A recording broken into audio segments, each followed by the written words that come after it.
Shea, you guys have made strides as a team throughout the playoffs, even the days in between games. Do you feel that here over the last few days that you guys are continuing to get better as you head into this next challenge?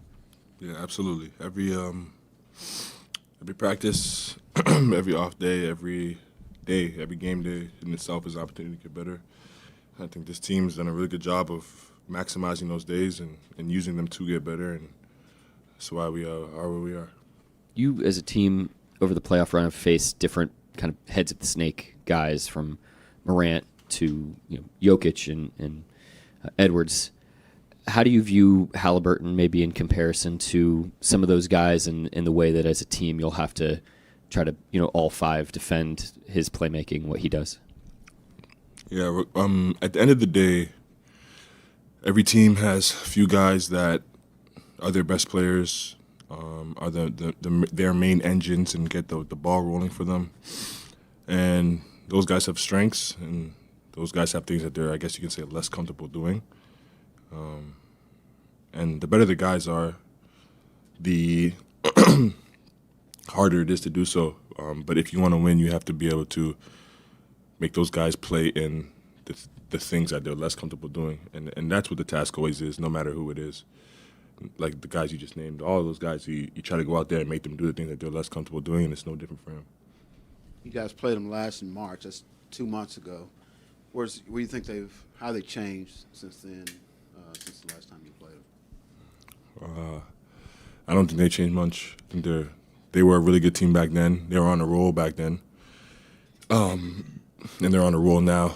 I think I saw something like since January, us and them have the best records in the NBA. And they've been playing good basketball, so I don't think much has changed. They're going to be a tough opponent regardless. They were tough in March, and they'll be tough come Thursday. When the team, they've got some guards that can score. You guys think a matchup like that, do you approach it first from a defensive mindset first and foremost? Like they've got Halliburton, you got you, and Nembhard, some of the other guys coming off the bench. How do you approach a matchup like that from an offensive standpoint, defense first? Defense first. It's always defense first. If we're able to buckle down defensively, we can take care of the offensive side, and it also allows us to play more in our strengths offensively. But defense is always where it starts. Defense helps you win games, no matter the environment, no matter the team, no matter the personnel. Like if you get stops, you give yourselves a chance. So that it always starts there for us. All right. So 2 parts here. Number one, what stands out to you about Indiana and how they push the tempo and why they're so good at it? And then the second part of it would be how comfortable are you guys running? Because you guys are pretty good at running too. They're maybe a little better known for it, but you guys run just as well. Yeah, they play fast. They're stubborn in the way they play. They play like that no matter the game, no matter the environment, no matter the round or stage. They play to their identity, and that's why they've been really good. They impose their will on the team. Now it's just about us being able to impose our will, and that's what it always comes down to. No matter if it's game 41 or it's game 91, like the team that wins is the team that imposes their will and has their imprint on the game more, and that's what it's going to come down to. Shea, Mark was talking yesterday about kind of the importance of those 20-ish win seasons that you guys went through a few years ago in terms of laying the foundation for what you are today. Would you agree with that? And in what ways do you think those struggles help get you guys to where you are today? Yeah, they're humbling. They also help you with like Coach said, building foundation, but like building habits, building the things kind of you don't really see every night, like things that don't really show up in the stat sheet. Like Coach has always been really good on like his standard of how we play and the things that matter, no matter who's on the team, no matter what our record is. And then naturally, as the team's gotten better talent-wise, we've had those things in place and have been able to take strides because of that. So yeah, those days were very, very important for sure.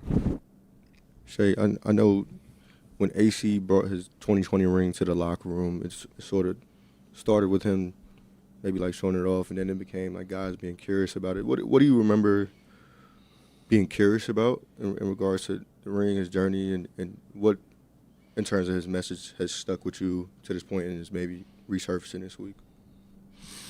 I don't remember much about it, to be honest, besides it being like a very nice ring. A lot of diamonds in it. It was cool. But yeah, AC's message has always been like, AC's been very good at understanding like playing for a bigger picture and playing for like what we're trying to achieve and not playing for the moment. Like not worrying about who we're playing on game 32. If we're up 15, but not playing to our standard, he's holding us to it. He's been really good with that all year, and I think that mentality has definitely helped us get here to this point. And I don't know if you saw it, but the other night, Miles Turner, after they won, was just kind of like half jokingly saying that both of these teams are they're run off like the power of friendship. I just wonder if this is the closest team you've been part of, and how that maybe has translated to the growth and gotten you guys to this point. Yeah, we've been as close as you can be as a basketball team. Guys are connected at the hip everywhere we go. We do everything together on and off the court. But above all, we all like prioritize winning and enjoy each other's company. And I think it's organic, so I don't think it's anything like forced. It's just who we are and the personnel in this basketball team. And even the guys that have come into the fold have been team first guys and guys that are easy to get along with. So I think it's just like organically happened that way. Something I don't take for granted. You never know how many times you get to play for a team like this, especially when basketball becomes a business and not just a kid running around. So yeah, it's special, and you try to cherish these moments no matter what's going on, wins or losses, or you try to just embrace the journey, embrace the opportunity. Yeah, Shay, talking to AC and talking about you and not comparing, but talking about similarities between you and LeBron, you mentioned how the thing that y'all most have similar with each other is the habits that you guys create coming into the building every single day, and don't get too high, don't get too low, and no matter what, that you guys are doing things the right way. Where did that for you start in coming into the building, not getting too high, not getting too low, making sure you're coming in with the same habits every single day? As a kid, I used to be very emotional. I used to be very high and very low, and I was all over the place, basketball-wise, because of it. And I learned just throughout my career and throughout life that like there's going to be ups and downs. There's going to be lefts and rights, and the more you can stay even-keeled, the more you can control what you can control and worry about what's next, is the better off you'll be, no matter what you're feeling in the moment. And then I just try to carry that out throughout my career, throughout my life, and it's worked for me so far. How much of that do you try to impress on your teammates? I don't really try to press that on them. I just like am who I am, and lead by example, and I guess the success and everything else allows them to, I guess, gravitate to it naturally and follow it. But I think that's the biggest thing with leadership. Like, I don't try to force it on anybody. I just am who I am and try to lead by example. You talked about the team that's able to impose their will, the team is most likely to be successful. How does a team do that, especially at this level?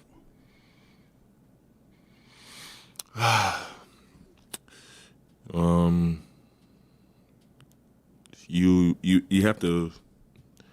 It's gonna sound very like.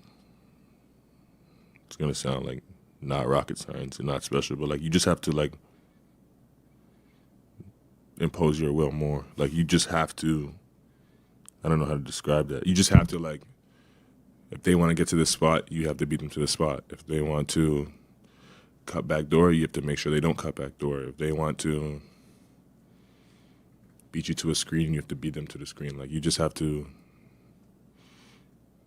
take them out of their comfort zone and play in your comfort zone. And they're going to try to do the same thing to you, but whoever does it more, whoever plays in their comfort zone more, usually comes out the successor. Is that something that you learned through experience, especially going through the playoffs, or is that something innate? Yeah, it's definitely something I learned through experience, just playing through these games, watching these games. My whole 7-year career so far, that's been the common denominator in winning teams and winning games. You can go, Joel, for the last one. So you said that sort of inflection point for you was when you learned how to channel your emotions and no longer be emotional. Who or what sort of helped you hone your emotions, so to say?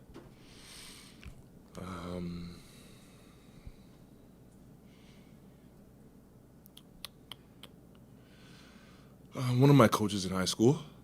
I used to be a kid that would get mad and throw the ball around the court over like a pickup game or a dumb possession, like if I get fouled and it didn't get called or anything like that. And I just he just taught me that above all, he taught me that the older you get, the less you get away with things like that. And you're not like a kid anymore, and real life consequences come into play. And then he also just showed me that to be the guy that I want to be. I was the best player on the team at the time, but to be the guy that I want to be on a basketball team in the NBA, whatever it is, that I can't behave like that because it'll translate to the rest of my team. And as my team goes up and down, so will I, and so will the rest of the guys, and it'll be hard for us to sustain whatever it is we're trying to do. And that lesson just always stuck with me, and I guess I've taken it every step of the way. And so, quick follow-up. Since you learned to filter out those emotions, where do they go now? Where does the anger go? Where does the sadness go? Where do they go? I still have it. I still feel it. I just understand. I just understand not to let it show, and kind of weaponize it for myself. Showing that also gives your opponent a weapon as well. So the more that I can be, I guess you could say, even kill through whatever's going on, the less they know what I'm feeling and what I'm thinking, and ultimately gives me an advantage. Thank you, Shea. Welcome. Coming in next.